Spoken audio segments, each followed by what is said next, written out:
Yeah. But the world has changed now because of more inclusive providers. But Triple BE shares really give previously disadvantaged people access to buying shares at a preferential rate at times.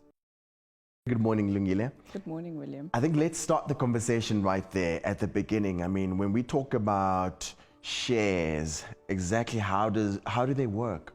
So a share is basically your piece of the pie of a company. You purchase a piece of that pie by either going onto an online platform or however they make their shares available, and you buy that share, and what you get is the benefit of that growth of that particular share. Right. Or sometimes even the unfortunate disadvantage of if the share price goes down, you will experience the depreciating effect of that investment decision. And are there different types of shares?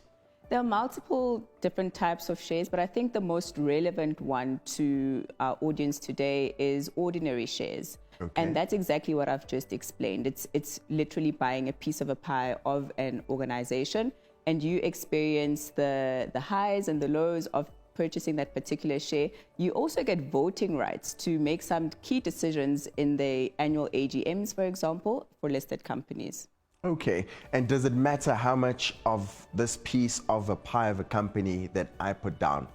Is there like a minimum amount, or does it all depend on how much I can afford?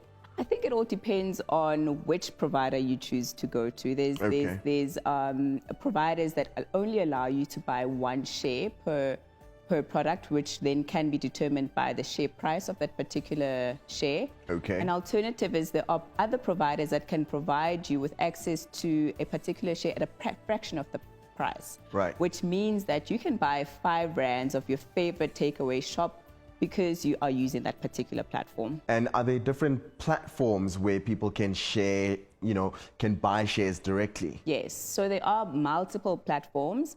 Most banks have their own share purchasing platforms, and there are other independent platforms as well. So the one that I mentioned earlier is an independent platform, which then allows you to buy at a fraction of the fee, which is slightly more inclusive than having to buy one share. I've learned quite a lot this morning. Thank you so much for your time. That was Lungile Mashego giving you and I the basics of what shares are.